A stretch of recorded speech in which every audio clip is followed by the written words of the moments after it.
you've said that you're against secularism. So which religion should rule us all? None.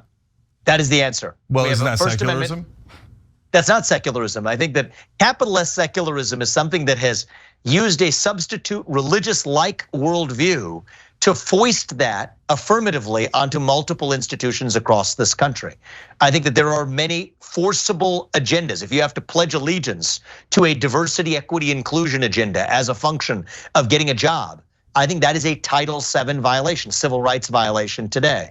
So I don't believe that there should be any religion, secular humanism or otherwise, foisted upon anyone, certainly not through the government. My view is you have free expression in the United States. I'm an ardent defender of religious liberty. Whatever your religion is, you have the right to practice it as long as you're not explicitly harming somebody else. That's literally secularism, Vivek. That's literally the definition of secularism.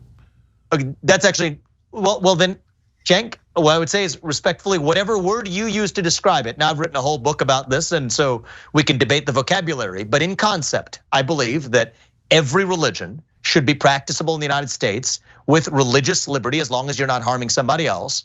And the government cannot establish any one religion as the governing religion for the United States of America. Good news, that's simple. In the US Constitution. So the Constitution says.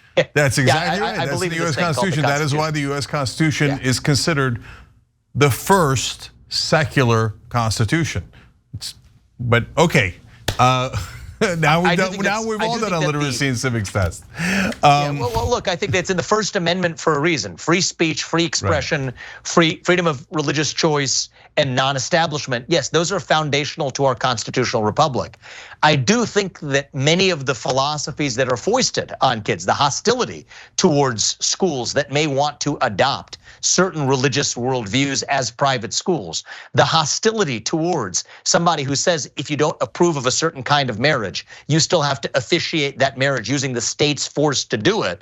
That's what I mean by capital S secularism, to say that you are forcing somebody to do something that violates their religion using the government's power to do it. That is what I reject. And so call that what you want. It's not the vocabulary that matters, it's the concept.